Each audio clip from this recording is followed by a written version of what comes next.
महाभारत में धृतराष्ट्र अंधे थे, लेकिन उन्हें यह अंधापन पिछले जन्म में मिले एक श्राप के कारण मिला था। धृतराष्ट्र ने ही गांधारी के परिवार को मरवाया था, लेकिन क्यों मिला था उन्हें अंधे होने का श्राप, और क्यों मरवाया था उन्होंने अपनी पत्नी गांधारी के परिवार को? आइए जानते हैं धृतराष्ट्र से जुड़ी कुछ ऐसी ही खास बातें। महाराज शांतनु और सत्यवती के दो पुत्र हुए, विचित्रवीर्य और चित्रगंधा। चित्रगंधा कम आयु में ही युद्ध में मारे गए। इसके बाद भीष्म ने विचित्रवीर्य का विवाह काशी की राजकुमारी अंबिका और अंबालिका से करवाया। विवाह के कुछ समय बाद ही विचित्रवीर्य की भी बीमारी के कारण मृत्यु हो गई। अंबिका और अंबालिका संतानहीन थी, तो सत्यवती के सामने यह संकट उत्पन्न हो गया कि कौरव वंश का आगे कैसे बढ़ेगा। वंश को आगे बढ़ाने के लिए सत्यवती ने महर्षि वेदव्यास से उपाय पूछा। तब वेदव्यास जी ने अपनी दिव्य शक्तियों से अंबिका और अंबालिका से संतानें उत्पन्न की थी। अंबिका ने महर्षि के भय के कारण आंखें बंद कर ली थी, तो उसकी अंधी संतान के रूप में धृतराष्ट्र हुए। दूसरी राजकुमारी अंबालिका भी महर्षि से डर गई थी और उसका शरीर पीला पड़ गया, तो इसकी संतान पांडु हुई। पांडु का जन्म से ही कमजोर थे। दोनों राजकुमारियों के बाद एक दासी पर भी महर्षि वेदव्यास ने शक्तिपात किया था। उस दासी से संतान के रूप में महात्मा विदुर पैदा हुए। धृतराष्ट्र अपने पिछले जन्म में एक बहुत दुष्ट राजा था। एक दिन उसने देखा कि नदी में एक हंस अपने बच्चों के साथ आराम से विचरण कर रहा है। उसने आदेश दिया कि उस हंस की आंख फोड़ दी जाए और उसके बच्चों को मार दिया जाए। इसी वजह से अगले जन्म में वह अंधा पैदा हुआ और उसके पुत्र भी उसी तरह मृत्यु को प्राप्त हुए जैसे उस हंस के। धृतराष्ट्र, पांडु और विदुर के पालन पोषण का भार भीष्म के ऊपर था। तीनों पुत्र बड़े हुए तो उन्हें विद्या अर्जित करने भेजा गया। धृतराष्ट्र बल विद्या में श्रेष्ठ हुए, पांडु धनुर्विद्या में और विदुर धर्म और नीति में पारंगत हो गए। तीनों पुत्र युवा हुए तो बड़े पुत्र धृतराष्ट्र को नहीं बल्कि पांडु को राजा बनाया गया, क्योंकि धृतराष्ट्र अंधे थे और विदुर दासी पुत्र थे। पांडु की मृत्यु के बाद धृतराष्ट्र को राजा बनाया गया।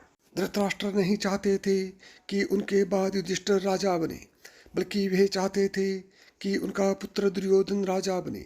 इसी कारण वे लगातार पांडव पुत्रों की उपेक्षा करते रहे। भीष्म ने धृतराष्ट्र का विवाह गांधार की राजकुमारी गांधारी से कराया था। विवाह से पूर्व गांधारी को यह बात मालूम नहीं थी कि धृतराष्ट्र अंधे हैं। जब गांधारी को ये बातें मालूम हुई तो उसने भी अपनी आंखों पर पट्टी बांध ली। अब पति और पत्नी दोनों अंधे के समान हो गए थे। धृतराष्ट्र और गांधारी के 100 पुत्र और एक पुत्री थी। दुर्योधन का सबसे बड़ा और सबसे प्रिय पुत्र था। दुर्योधन के प्रति धृतराष्ट्र को अत्यधिक मोह था। इसी मोह के कारण दुर्योधन के गलत कार्यों पर भी वे मौन रहे।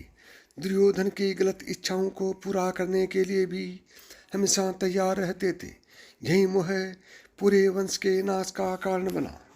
धृतराष्ट्र का विवाह गांधार देश की गांधारी के साथ हुआ था। गांधारी की कुंडली में दोष होने की वजह से एक साधु के कहे अनुसार उसका विवाह पहले एक बकरे के साथ किया गया था, बाद में उस बकरे की बलि दे दी गई थी। यह बात गांधारी के विवाह के समय छुपाई गई थी। जब धृतराष्ट्र को इस बात का पता चला तो उसने गांधार नरेश, सुबाला और उसके 100 पुत्रों को कारावास में डाल दिया और काफ़ी यातनाएं दी। एक एक करके सुबाला के सभी पुत्र मरने लगे। उन्हें खाने के लिए सिर्फ मुट्ठी भर चावल दे दिए जाते थे। सुबाला ने अपने सबसे छोटे बेटे शकुनी को प्रतिशोध के लिए तैयार किया। सब लोग अपने हिस्से के चावल शकुनी को देते थे ताकि वह जीवित रहकर कौरवों का नाश कर सके। मृत्यु से पहले सुबाला ने धृतराष्ट्र से शकुनी को छोड़ने की विनती की, जो धृतराष्ट्र ने मान ली। सुबाला ने शकुनी को अपनी रीढ़ की हड्डी के पासे बनाने के लिए कहा। वहीं पास ही कौरव वंश के नाश का कारण बने। शकुनि ने हस्तिनापुर में सबका विश्वास जीता और 100 कौरवों का अभिभावक बना। उसने न केवल दुर्योधन को युधिष्ठिर के खिलाफ भड़काया बल्कि महाभारत के युद्ध का आधार भी बनाया। युद्ध के बाद धृतराष्ट्र और गांधारी पांडवों के साथ एक ही महल में रहने लगे। भीम अक्सर धृतराष्ट्र से ऐसी बातें करते थे जो कि उन्हें पसंद नहीं थी। भीम के ऐसे व्यवहार से धृतराष्ट्र बहुत दुखी रहने लगे थे। वे धीरे धीरे 2 दिन या 4 दिन में एक बार भोजन करने लगे। इस प्रकार 15 वर्ष निकल गए।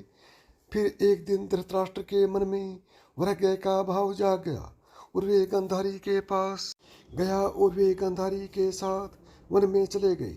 तो साथियों, यदि आपको यह कहानी पसंद आई हो और आप इसी तरह की कहानियाँ सुनना चाहते हैं तो अभी मिथांश की कहानियाँ यूट्यूब चैनल को सब्सक्राइब करें। जय श्री कृष्ण।